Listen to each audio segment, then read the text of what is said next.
అందరూ ఎలా ఉన్నారండి? ఈరోజు పులిహోర చేస్తున్నానండి. ఒక 1/4 కేజీ రైస్ తీసుకున్నానండి. పోపులండి, మినపప్పు, శనగపప్పు, ఆవాలండి.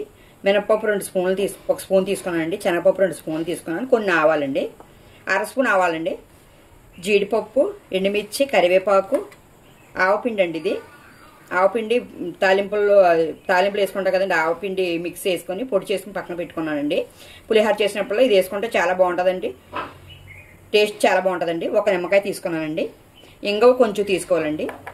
పల్లీలండి, అది మన ఇష్టం అండి. నేనైతే 3 స్పూన్లు తీసుకున్నానండి.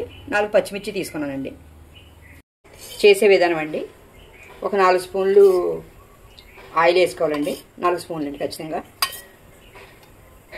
అంటే మనం తిన్నదాన్ని బట్టి అండి. కొంచెం వేడెక్కాలండి. ముందుగా పల్లీలు వేసుకోవాలండి. తర్వాత కొంచెం జీడిపప్పు తీసుకున్నాను కదండి, జీడిపప్పు వేసుకుందామండి. అవి వేగిన తర్వాత అప్పుడు ఎండుమిర్చి అది వేసుకోవాలండి. కొంచెం వేగాలండి, అవి వేగాలండి, ఇంకొంచెం వేగాలండి. అవన్నీ ఒకసారి వేసేస్తే సరిగ్గా వేగ కదండి, అందుకని ఈ ముందుగానే వేపేసుకోవాలండి. ఇలాగా వేగిన తర్వాత మినపప్పు, శనగపప్పు, ఆవాలు వేసుకోవాలండి. అవి కొంచెం కలుపుకోవాలి.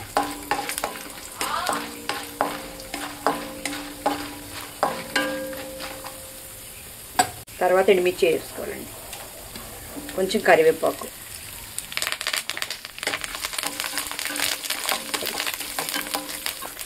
కొంచెం ఇంగువ వేసుకుందామండి.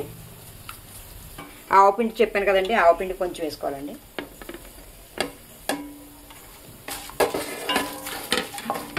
పసుపు చెప్పడం మర్చిపోయానండి ఇందాక. కొంచెం పసుపు అండి, 1 స్పూన్ అండి. కొంచెం మనం కొంచెం లైట్గా చేసుకుంటే తక్కువ వేసుకోవచ్చండి. మనకి ఇంకా కొద్దిగా డార్క్గా కావాలంటే కొంచెం ఎక్కువ వేసుకోవచ్చు. నేను 1/2 స్పూన్ వేసానండి.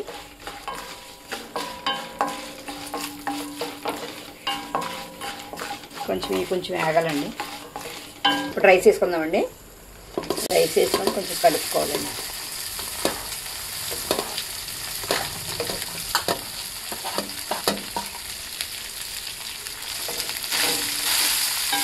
మీడియం మంటనే చేసుకోవాలండి. ఇది